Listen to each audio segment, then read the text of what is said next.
Aktor senior Epy Kusnandar meninggal dunia hari ini, Rabu, 3 Desember 2025.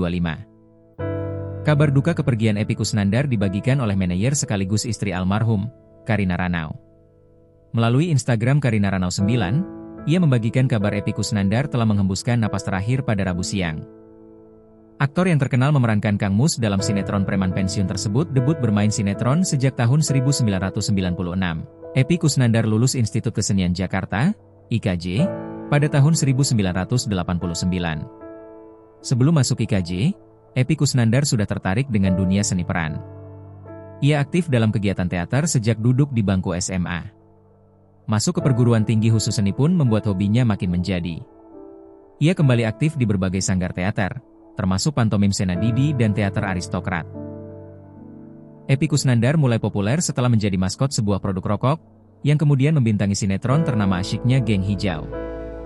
Dan sosok Kang Mus dalam sinetron preman pensiun membuat namanya melambung sejak 2015 hingga 2022. Nama Epy Kusnandar juga pernah membawa pulang piala FFI untuk penghargaan pemeran pendukung pria FTV terbaik tahun 2012. Ia menjadi pemenang setelah ikut bermain dalam FTV berjudul Maaf Lebaran Ini Kami Tidak Pulang.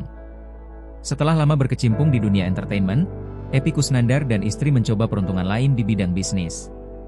Ia membuka warung di Jakarta Selatan dengan menjual berbagai jenis kuliner. Epy Kusnandar sempat divonis menderita penyakit tumor otak yang berbahaya.